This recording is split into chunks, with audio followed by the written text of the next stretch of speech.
Hello mister carrot ಹಾಲು. Thank you. Wow, very nice. ಚೆನ್ನಾಗಿದೆ. Nice. ನಮಸ್ಕಾರ ಎಲ್ಲರಿಗೂ, ಹೇಗಿದ್ದೀರಾ ಎಲ್ಲರೂ? ನಾನಂತೂ ತುಂಬಾ ಚೆನ್ನಾಗಿದ್ದೀನಿ. ಇವತ್ತು ನಾವು ಕ್ಯಾರೆಟ್ ಹಾಲನ್ನು ಮಾಡ್ಕೊಂಡು ಕುಡಿಯೋಣ. ಯಾಕೆ ಅಂದರೆ ಇವಾಗ ಸೆಕೆಗಾಲ ಸ್ಟಾರ್ಟ್ ಆಗಿದೆ. ಸೊ ಸೆಕೆಗಾಲದಲ್ಲಿ ಏನು ತಿಂತೀವಿ ಅನ್ನೋಕ್ಕಿಂತ ಜಾಸ್ತಿ ಏನು ಕುಡಿತೀವಿ ಅನ್ನೋದು ತುಂಬ ಇಂಪಾರ್ಟೆಂಟ್ ಆಗುತ್ತೆ. ಸೊ ನಮ್ಮ ದೇಹ ಅವಾಗ ಏನಾದರೂ ಕುಡಿಯೋಕ್ಕೆ ಕೇಳ್ತಾನೆ ಇರುತ್ತೆ. ಒಂದು ಮಜ್ಜಿಗೆ ಅಥವಾ ಹಾಲು ಅಥವಾ ಕ್ಯಾರೆಟ್ ಹಾಲು, ಜ್ಯೂಸ್ಗಳು ಇಂಥವೇ ಕುಡಿತಾನೆ ಇರೋಣ, ಅಂದರೆ ತಂಪಾಗಿರೋದನ್ನು ಕುಡಿತಾನೆ ಇರೋಣ ಅನ್ಸುತ್ತೆ. ಸೊ ಇವತ್ತು ನಾವು ಕ್ಯಾರೆಟ್ ಹಾಲು ಮಾಡಿ ಕುಡಿಯೋಣ. ಹೆಂಗೆ ಮಾಡೋದು ಅಂತ ನಾನು ನಿಮಗೆಲ್ಲ ತೋರಿಸ್ತೀನಿ. ಫಸ್ಟು ಕ್ಯಾರೆಟ್ ಸಿಪ್ಪೆನ ತೆಕ್ಕೊಳ್ಳೋಣ. ಚೆನ್ನಾಗಿ ತೊಳ್ಕೊಳ್ಳಿ. ಫಸ್ಟು ಸಿಪ್ಪೆನೆಲ್ಲ ಚೆನ್ನಾಗಿ ತೆಕ್ಕೊಂಡು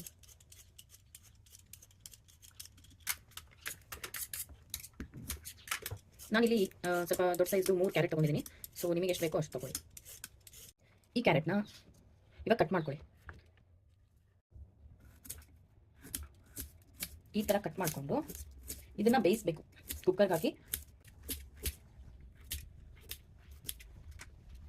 ಒಂದು ಚಿಕ್ಕ ಕುಕ್ಕರ್ ತೊಗೊಳ್ಳಿ. ಅದಕ್ಕೆ ಎಲ್ಲ ಕ್ಯಾರೆಟ್ನ ಹಾಕ್ಬಿಡಿ. ಇದನ್ನು ಹಾಲಲ್ಲಿ ಕೂಡ ಬೇಯಿಸ್ಕೋಬೋದು ಅಥವಾ ನೀರಲ್ಲಿ ಕೂಡ ಬೇಯಿಸ್ಕೋಬೋದು. ಸೊ ನಾನು ಹಾಲಲ್ಲೇ ಬೇಯಿಸ್ಕೊತೀನಿ. ಹಾಲು ಹಾಕಿ ಸ್ವಲ್ಪ, ಮತ್ತೆ ಬೇಕಾದರೆ ಹಾಲು ಹಾಕಿದ್ರೆ ಆಯಿತು. ಸ್ವಲ್ಪ ಹಾಲು ಹಾಕೊಂಡು ಇದಕ್ಕೆ ಎರಡು ಏಲಕ್ಕಿ ಹಾಕಿ ಬೇಯಿಸ್ಕೊಳ್ಳಿ. ಇದು ಅರೋಮಗೆ. ಕುಕ್ಕರ್ನ ಬಾಯಿನ ಮುಚ್ಚಿ ಒಲೆಯನ್ನು ಹಚ್ಚಿ 2 ವಿಷಲ್ ಬರೋ ತನಕ ಕಾಯಿರಿ. ಸೊ ಸಪ್ಪಾಗಿದೆ ಅದು, ನೋಡೋಣ. ತಣ್ಣಗೆ ಹಾಕ್ಬಿಡ್ಬೇಕು ಮಿಕ್ಸಿಗೆ ಹಾಕೋ ಮುಂಚೆ, ಸರಿನಾ? ಇದು ಇವಾಗ ಬೆಂದಿದೆಯಾ ನೋಡಿಕೊಂಡು ಅದನ್ನು ಚಿಕ್ಕ ಜಾರ್ಗೆ ನಾವು ಟ್ರಾನ್ಸ್ಫರ್ ಮಾಡಿಕೊಂಡು ರುಬ್ಕೊಳ್ಳೋಣ ಮಿಕ್ಸಿನಲ್ಲಿ ಹಾಕಿ. ಸೊ ಈ ಮಿಶ್ರಣಕ್ಕೆ ನಾನು ಹಾಲು ಏನೂ ಸೇರಿಸಿಲ್ಲ, ಯಾಕೆಂದರೆ ಅದರಲ್ಲೇ ಹಾಲಿರೋದ್ರಿಂದ ನೀವು ಬೇಕಿದ್ದರೆ ನೆಕ್ಸ್ಟು ಹಾಲನ್ನು ಹಾಕೋಬೋದು. ಯಾಕೆಂದರೆ ಇದು ಹಾಲಲ್ಲೇ ನಾವು ಸ್ವಲ್ಪ ರುಬ್ಕೊಳ್ಳೋಣ. ಆಮೇಲೆ ಬೇಕಿದ್ದರೆ ಹಸಿ ಹಾಲಾದರೂ ಹಾಕಿ, ಕಾಯಿಸಿದ ಹಾಲಾದ್ರೂ ನೀವು ತೊಗೊಳ್ಬೋದು. ಏನು ಹಸಿ ಹಾಲು ಹಾಕೋದ್ರಿಂದ ಏನೂ ಪ್ರಾಬ್ಲಮ್ ಇಲ್ಲ. ಇದಕ್ಕಿವಾಗ ನಾನು ಸ್ವಲ್ಪ ಸಕ್ಕರೆ ಹಾಕ್ತೀನಿ, ಆಮೇಲೆ ಸ್ವಲ್ಪ ಉಪ್ಪು ಹಾಕ್ತೀನಿ. ಉಪ್ಪು ಹಾಕೋದ್ರಿಂದ ರುಚಿ ಸ್ವಲ್ಪ ಜಾಸ್ತಿ ಬರುತ್ತೆ. ಸೊ ಸ್ವಲ್ಪನೇ ಚಿಟಕಿ ಉಪ್ಪು. ಇದು ಬ್ರೌನ್ ಕಲರ್ ಸಕ್ಕರೆ ನಮ್ಮ ಮನೆದು, ಸೊ ಅದನ್ನೇ ಯೂಸ್ ಮಾಡ್ತಾ ಇದ್ದೀನಿ ನಾನು. ಅದನ್ನು ಹಾಕ್ಕೊಂಡು 1-2 ರೌಂಡ್ ತಿರ್ಸ್ಕೊಳ್ಳಿ. ಚೆನ್ನಾಗಿ ಅದು ಪೇಸ್ಟ್ ಥರ ಆಗುತ್ತೆ.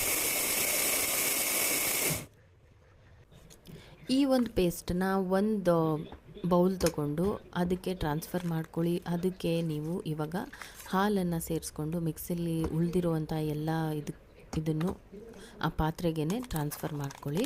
ಸ್ವಲ್ಪ ನೆನಪಿಟ್ಕೊಳ್ಳಿ. ಇನ್ನು ಬೇಕಾದರೆ ಹಾಲು ಹಾಕ್ಕೊಳ್ಳಿ ಅದಕ್ಕೆ, ಇಲ್ಲ ನೀರು ಹಾಕ್ಕೊಳ್ಳಿ. ಹಾಲು ಹಾಕಿದ್ರೆ ತುಂಬ ರುಚಿಯಾಗಿರುತ್ತೆ. ಆಮೇಲೆ ಐಸ್ ಕ್ಯೂಬ್ ಎಷ್ಟು ಬೇಕೋ ಅಷ್ಟು ಹಾಕ್ಕೊಂಡು ನೀರು ಮಾಡಿಕೊಂಡು ಅದನ್ನು ತಂಪಾಗಿ ಮಾಡಿಕೊಂಡು ಕುಡೀರಿ. ಆಮೇಲೆ ಇದು ಆರೋಗ್ಯಕ್ಕೂ ತುಂಬ ಒಳ್ಳೆಯದು. ನೀವು ಪ್ರೀತಿಸೋರಿಗೆ ಕೊಟ್ಟು ಅವ್ರನ್ನೂ ತಂಪಾಗಿಡಿ ಅಂತ ಹೇಳ್ತಾ ಈ ನನ್ನ ಮಿನಿ ಬ್ಲಾಗ್ನ ಇಲ್ಲೇ ಕ್ಲೋಸ್ ಮಾಡ್ತೀನಿ. Thank you so much. ನಾಳೆ ಮತ್ತೆ ಸಿಗೋಣ.